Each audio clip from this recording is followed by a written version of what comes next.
For centuries, the image of Moses, the prophet who parted the Red Sea, has been painted pale and European.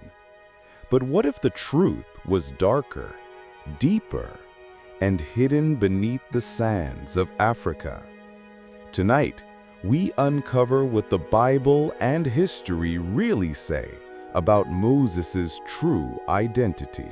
The Bible says Moses was born to Hebrew parents in Goshen, the northern delta of Egypt, and adopted by Pharaoh's daughter.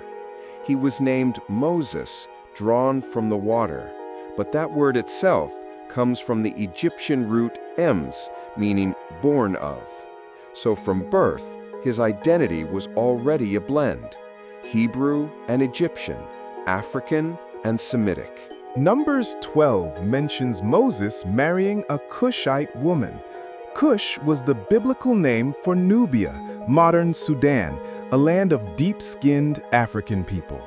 Some scholars believe this detail was no coincidence. It links Moses directly to Africa through marriage and family. But others argue Cushite may simply mean a foreigner from the south. The Bible is silent on the color of his skin, and that silence is what fuels the debate. Raised in the royal court, Moses was educated in the wisdom of Egypt. His accent, dress, and skin would have reflected the land of the Nile, a place where bronze, brown, and black skin tones were the norm. Ancient Egypt was no monochrome civilization. It was an African empire with Nubian, Semitic, and Berber bloodlines intertwined. In the ancient world, people were classified by tribe and territory, not by skin color. Modern race categories simply didn't exist. So when we ask, was Moses black or white, we're asking a modern question of an ancient text.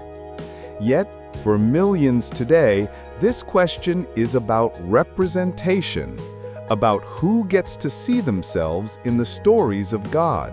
For centuries, Western art made biblical figures European.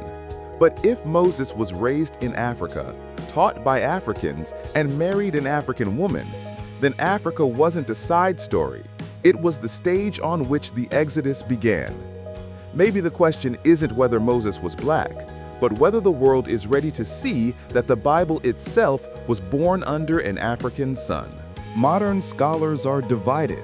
Some, like Egyptologist Jan Assmann, see Moses as a symbol of Egypt's spiritual revolt, a man of African education and Semitic faith. Others say the Exodus story is a mosaic of different people's memories, not a single biography. Either way, Moses emerges from a world where Africa and Asia met and blended. For centuries, Western art made biblical figures European. But if Moses was raised in Africa, taught by Africans, and married an African woman, then Africa wasn't a side story. It was the stage on which the Exodus began. Maybe the question isn't whether Moses was black, but whether the world is ready to see that the Bible itself was born under an African sun. The mystery of Moses will always stir the waters of faith and history. Whether black, brown, or bronze, we're all Africans. Moses stood for freedom, and that story belongs to all of us. Are there other biblical figures of African heritage you remember? Share your thoughts in the comments below. This is Real African History. Subscribe for more truths they never taught you in Sunday school.